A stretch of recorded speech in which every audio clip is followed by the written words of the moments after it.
Hello, I'm Ed Zitron, and this, of course, is Better Offline.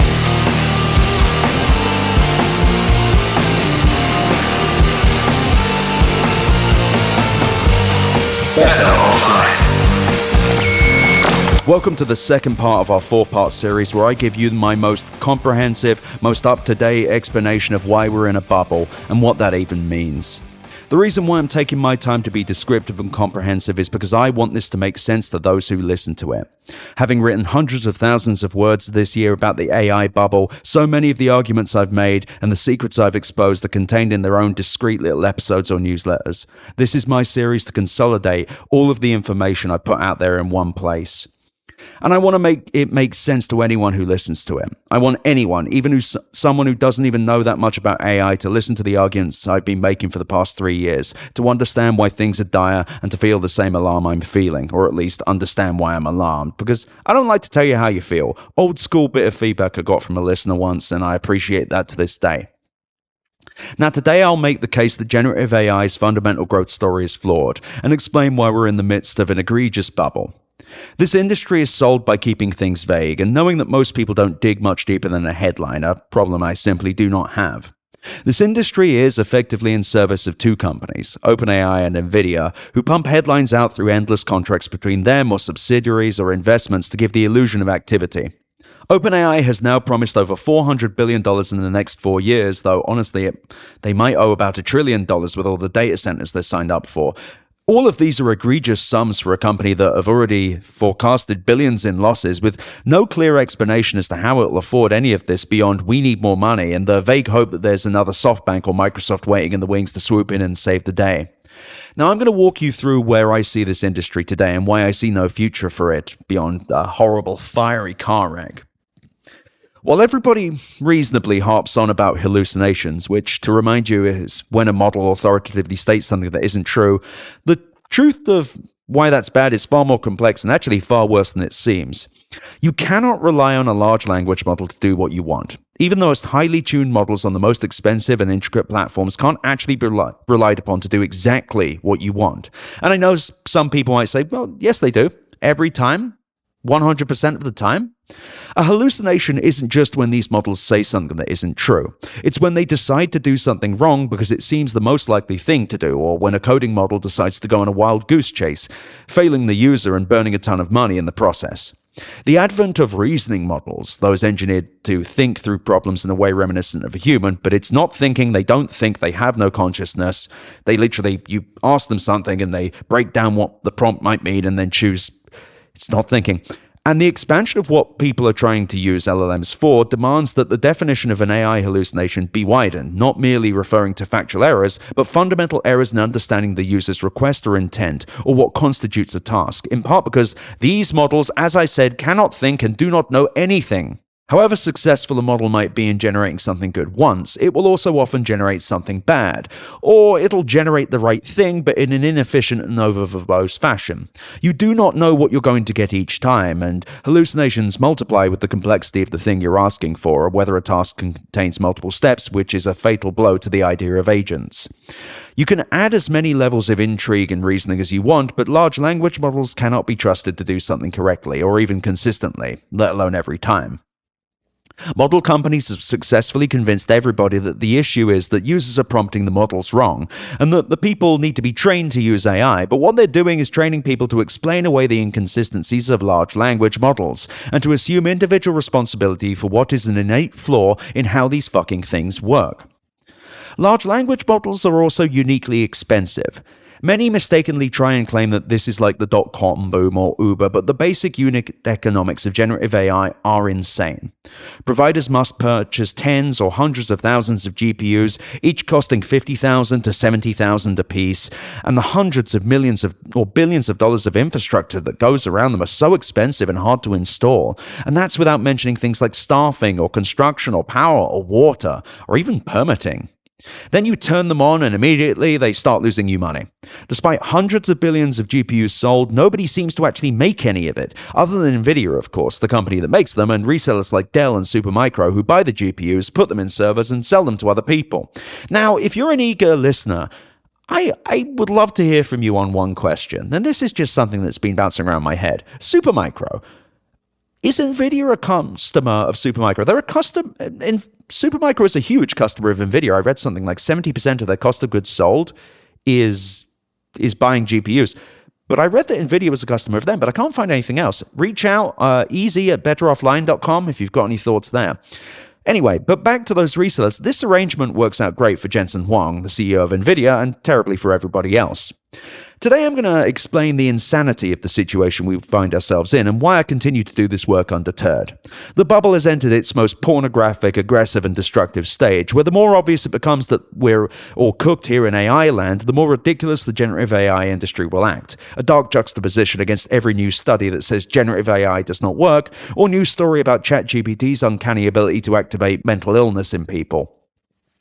And we're going to start looking at one company, Nvidia, which now dominates the stock market and has taken extraordinary and dangerous measures to sustain growth that is, to any sane person, completely unsustainable and unrealistic on every level. But let's start simple. Nvidia is a hardware company that sells GPUs, including consumer GPUs that you'd see in a modern gaming PC. But when you read someone say GPU within the context of AI, they mean enterprise-focused GPUs like the A100, H100, H200, and more modern GPUs like the Blackwell series B200 and GB200, which combines two GPUs with an Nvidia CPU. This is all complex sounding, but I want you to have the groundwork. These GPUs cost anywhere from $50,000 to $70,000 and require tens of thousands of dollars more of infrastructure, networking to cluster these server racks of GPUs together to provide compute, and massive cooling systems to deal with the massive amounts of heat they produce, as well as servers themselves that they run on, which typically use top-of-the-line data center CPUs and contain vast quantities of high-speed memory and storage. While the GPU itself is likely the most expensive single item within an AI server, the other costs, and I'm not even factoring in the actual physical building that the server lives in, or the water or electricity that you use as well, all this crap adds up. I've mentioned Nvidia because it has a virtual monopoly in this space. Generative AI effectively requires Nvidia GPUs, in part because it's the only company really making the kinds of high-powered cards that generative AI demands, and because Nvidia created something called CUDA, C-U-D-A, a collection of software tools that lets programmers write software that runs on GPUs, which were traditionally used primarily for rendering graphics in games. While there are some open-source alternatives, as well as alternatives from Intel with its Arc GPUs and AMD, Nvidia's main rival in the consumer space, these aren't nearly as mature or feature-rich.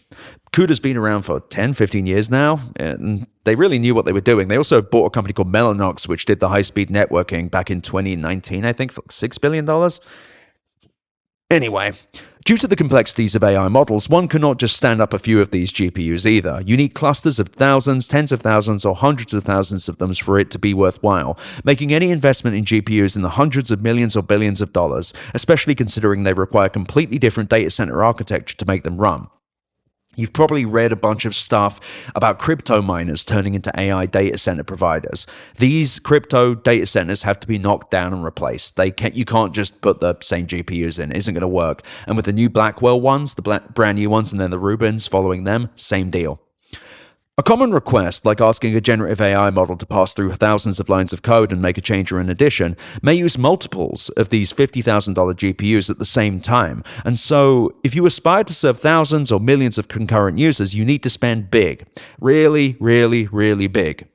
It's these factors, the vendor lock-in, the ecosystem, and the fact that generative AI really only works when you're buying GPUs at scale, that underpin the rise of Nvidia. But beyond the economic and technical factors, there are human ones too. To understand the AI bubble is to understand why CEOs do the things they do. Because an executive job is so vague, they can telegraph the value of their labor by spending money on initiatives and partnerships and stratagem. AI gave hyperscalers the excuse to spend hundreds of billions of dollars on data centers and buy a bunch of GPUs to go in them because that to the markets looks like they're doing something. By virtue of spending a lot of money in a frighteningly short amount of time, Satya Nadella received multiple glossy profiles, all without having to prove that AI can really do anything, be it a job or make Microsoft money. Nevertheless, AI allowed CEOs to look busy, and once the markets and journalists had agreed on the consensus opinion that AI would be big, all that these executives had to do was buy GPUs and do AI, or plug AI within their own software products, but really it was just jump on the big stupid arsehole train.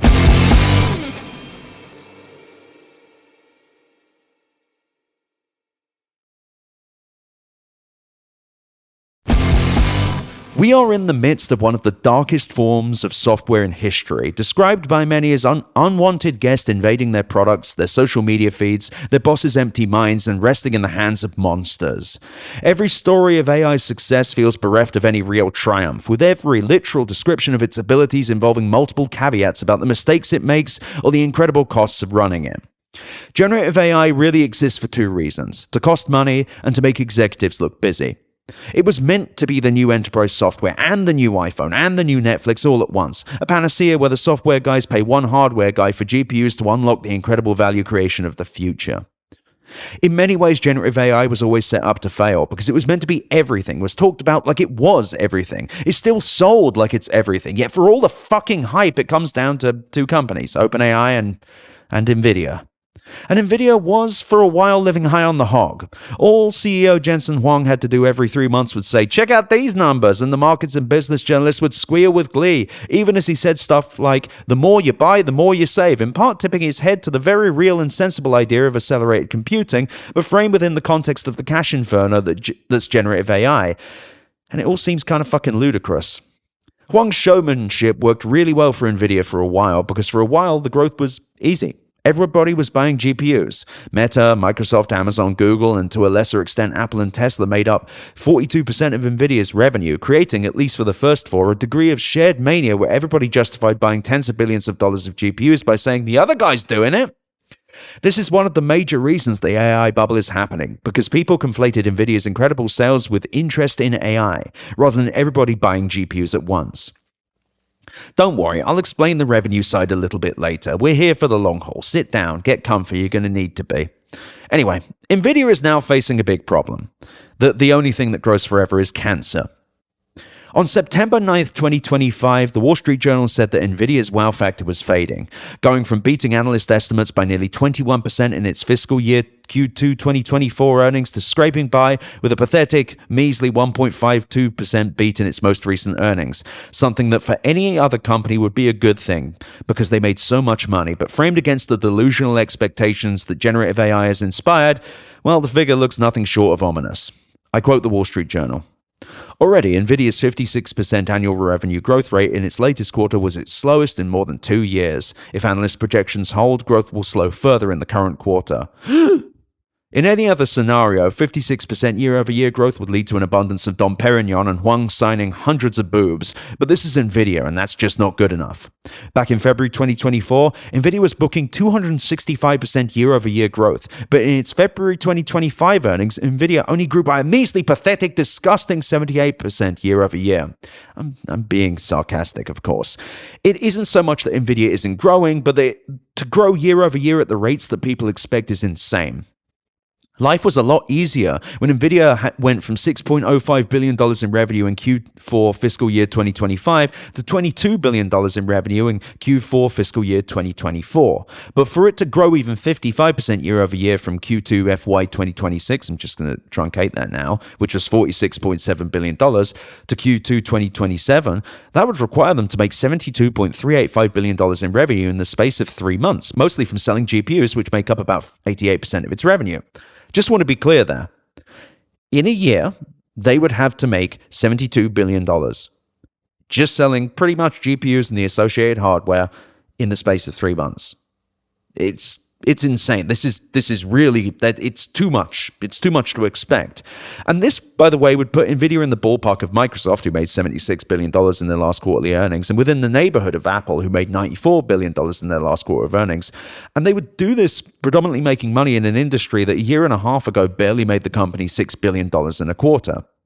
And the market needs Nvidia to perform. They must, as the company makes up 7 to 8% of the value of the S&P 500.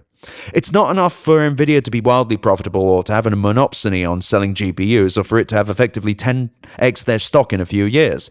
No, more, always more. Number must go up. It must continue to grow at the fastest rate of anything ever, making more and more money, selling more and more of these GPUs to a small group of companies that immediately start losing money the moment they plug them in. It's not brilliant, is it? While a few members of the Magnificent Seven could be depended on to funnel tens of billions of dollars into a furnace each quarter, there were limits, even for companies like Microsoft, which had bought over 485,000 GPUs in 2024 alone. To take a step back about how people actually make money from buying these GPUs, companies like Microsoft, Google, and Amazon make their money by either selling access to large language models that people incorporate into their products, or by renting out servers full of those GPUs to run inference, the thing to generate the output, or train AI models for companies that develop and market their models themselves, namely Anthropic and OpenAI, with some smaller competitors that don't really matter. That latter revenue stream, renting out GPUs, is where Jensen Huang found a solution to that horrible eternal growth problem: the Neocloud. Namely, companies like CoreWeave, Lambda, and Nebius. Now, these businesses are fairly straightforward. They own or lease data centers that they then fill full of servers that are full of Nvidia GPUs, which they then rent out on an hourly basis to customers, either on a per GPU basis or in large batches for large customers who guarantee they'll use a certain amount of compute and sign up for a long-term agreement for more than an hour at a time, couple years perhaps. These larger commitments. A Neocloud is a specialist cloud compute company that exists only to provide access to GPUs for AI, unlike Amazon Web Services, Microsoft Azure, and Google Cloud, all of which have healthy businesses selling other kinds of compute, with AI, as I'll get into later, failing to provide much of a return on investment at all. It's not just the fact that these companies are more specialized than, say, AWS or Azure. As you've gathered from the name, these are new, young, and in almost all cases incredibly precarious businesses, each with financial circumstances that would make a Greek finance minister blush.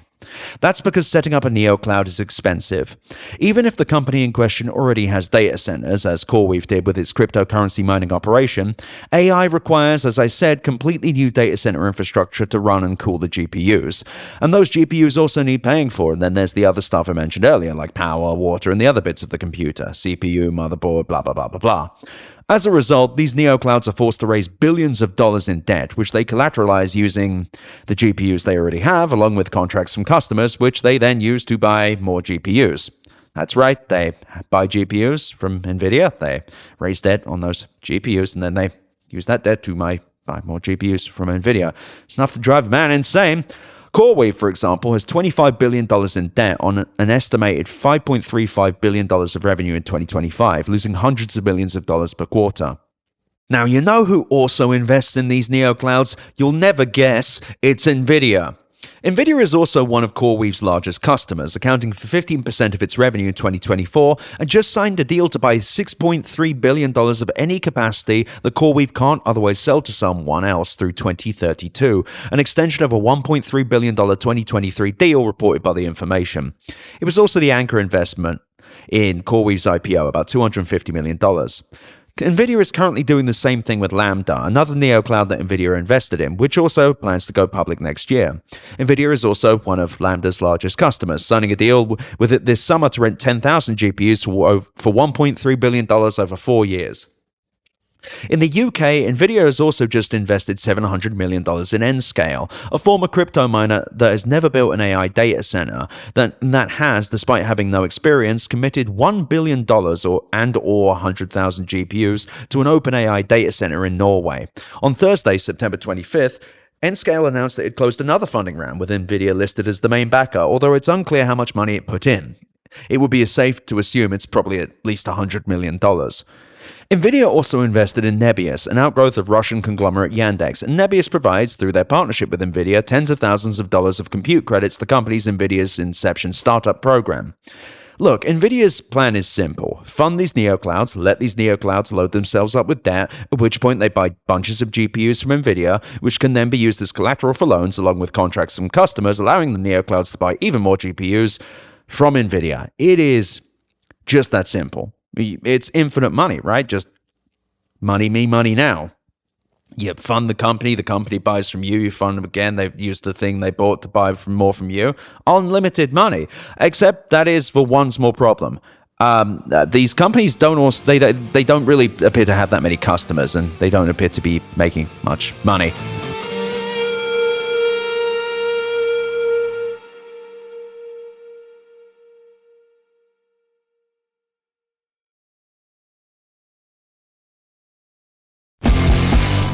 As I went into in a recent premium newsletter, Nvidia funds and sustains Neoclouds as a way of funneling revenue to itself, as well as partners like Supermicro and Dell, resellers that take Nvidia GPUs, like I mentioned, and put them in service to sell pre-built to customers. These two companies made up 39% of Nvidia's revenues last quarter. Yet when you remove hyperscaler revenue, Microsoft, Amazon, Google, OpenAI, and Nvidia from the revenues of these Neoclouds, there's barely $1 billion in revenue combined across CoreWeave, Nebius, and Lambda. CoreWeave's $5.35 billion in revenue is predominantly made up with its contracts with Nvidia, Microsoft, who are offering that compute to OpenAI, Google, who have hired CoreWeave to offer compute to OpenAI, and I'm not kidding, and of course OpenAI itself, which has now promised CoreWeave $22.4 billion in business over the next 5 years.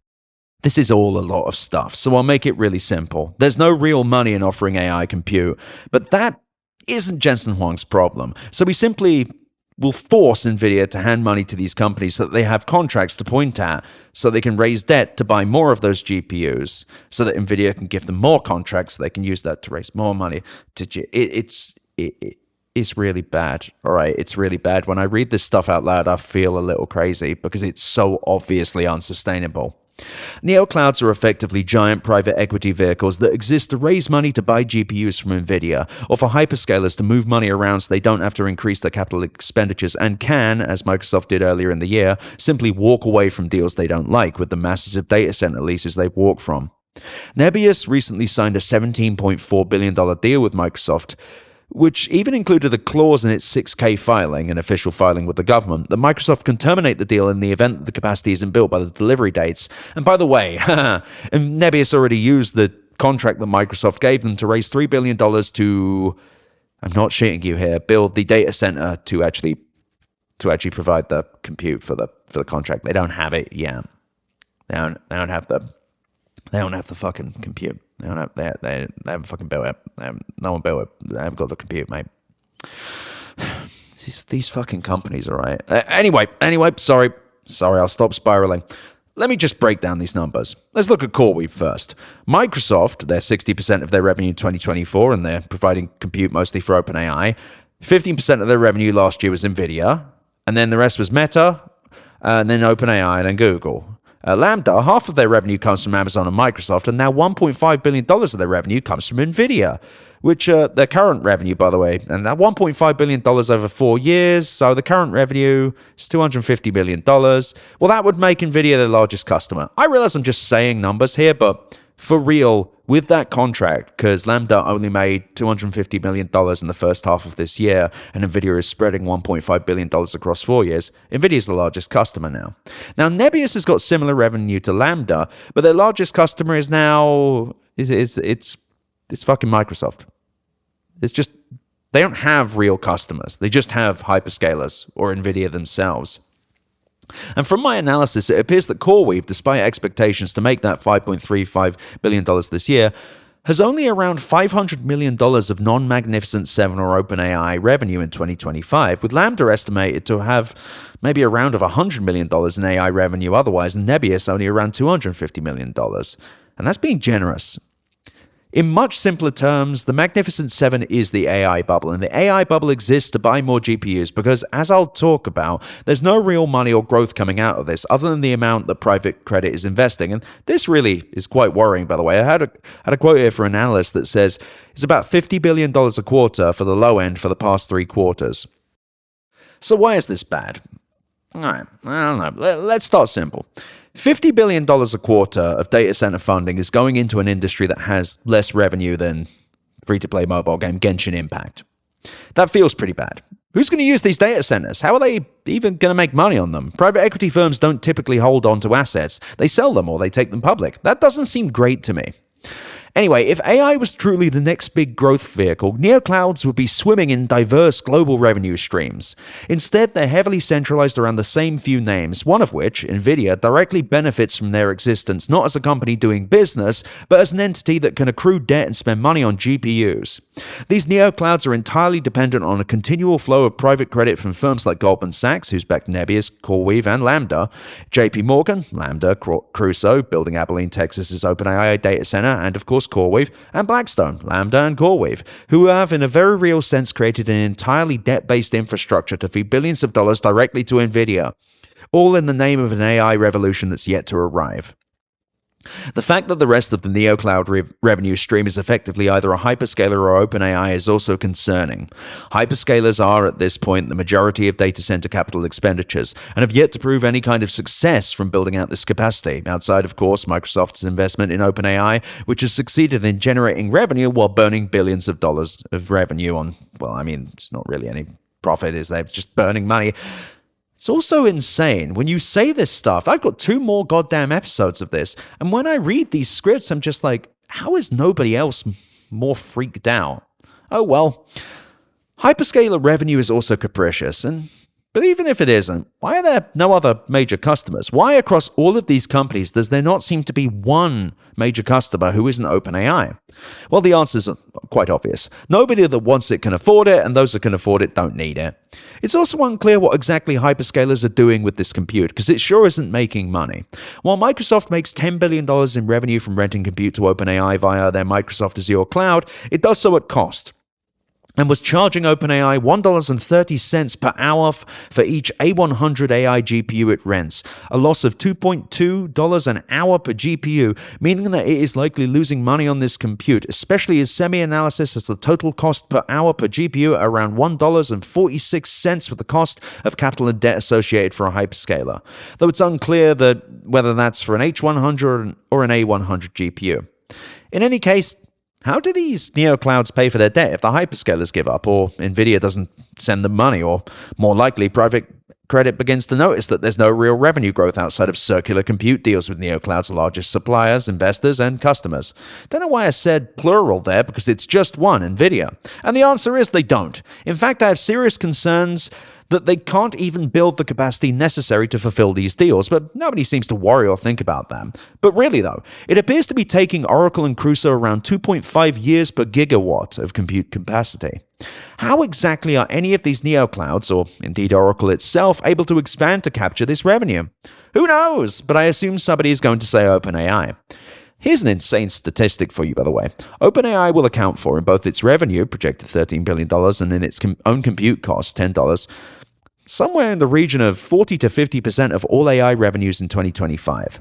As a reminder, OpenAI has leaked that it will burn $115 billion in the next 4 years, and based on my estimates, it actually needs to raise upwards of $400 billion in the next 4 years based on its $300 billion deal with Oracle and some recently announced $100 billion compute purchases for backup. And that alone is a very bad sign. Very, very bad indeed, especially as we're 3 years and $500 billion or more into this hype cycle, with few signs of life outside of, OpenAI promising people money. And that's not healthy or sane or normal. It's certainly not stable. And it's going to get bad real fast. Catch you tomorrow.